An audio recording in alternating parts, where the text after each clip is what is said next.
శ్రీ గురుభ్యో నమః. ఈరోజు రవిపుష్య యోగము లేదా పుష్యార్క యోగము అని పిలువబడే అత్యంత శక్తివంతమైన యోగాన్ని కలిగి ఉన్న రోజు.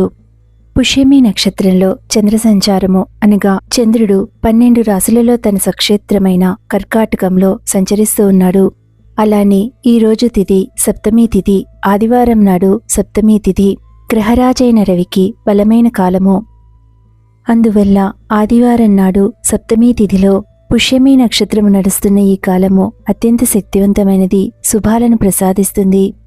జ్యోతిష్య శాస్త్రంలో సూర్యుడు కోర్ సెల్ఫ్ అని పిలువబడే ప్రధాన అహంకారాన్ని, ప్రేరణలను సూచిస్తే చంద్రుడు భావోద్వేగ స్వభావాలను నియంత్రిస్తాడు.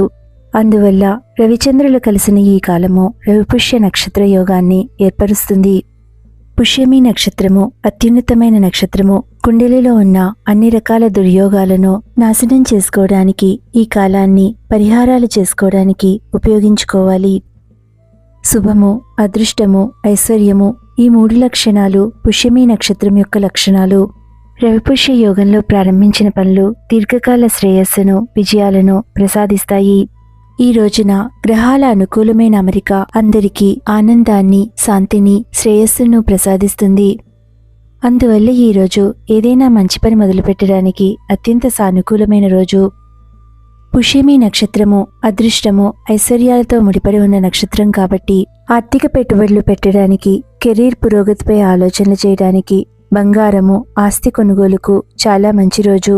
అలానే పుష్యమి నక్షత్రము అడవికి రాజైన సింహంతో పోల్చబడుతుంది. అత్యున్నతమైన నక్షత్రంగా చెప్పబడింది.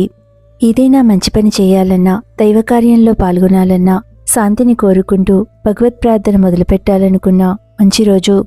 పుష్యమి నక్షత్రాధిపతి బృహస్పతి. పుష్యమి నక్షత్రాన్ని కర్మకారకుడైన శని పాలిస్తాడు. శ్రీకృష్ణుడు, లక్ష్మీదేవి ఈ శుభ సమయంలో జన్మించారు కాబట్టి వారిని పుష్యమి నక్షత్రానికి దేవీ దేవతలుగా భావిస్తారు. అందువల్ల ఈ రోజు భగవదనుగ్రహాన్ని పొందడానికి సత్కర్మలను చేయాలి. అలానే దత్తాత్రేయ స్వామివారిని ఈ రోజున ఆరాధించడం వలన మంచి ఫలితాలు లభిస్తాయి. విష్ణు సహస్రనామ పారాయణ, కనకధారా స్తోత్ర పారాయణ, లక్ష్మీ అష్టోత్తర శతనామావళి ఇవన్నీ పారాయణం చేసుకోవడం వల్ల శాంతి, ఐశ్వర్యము, సమృద్ధి లభిస్తాయి. రవిపుష్య యోగం రోజున ఏం చేయాలో తెలుసుకోండి. ఈ రోజున పసుపు రంగు బట్టలను ధరించి శ్రీకృష్ణుడిని పూజించి పసుపు రంగు పూలను సమర్పించాలి. శనగపిండితో చేసిన తీపి పదార్థాలను భగవంతుడికి సమర్పించాలి. శుభమస్తు.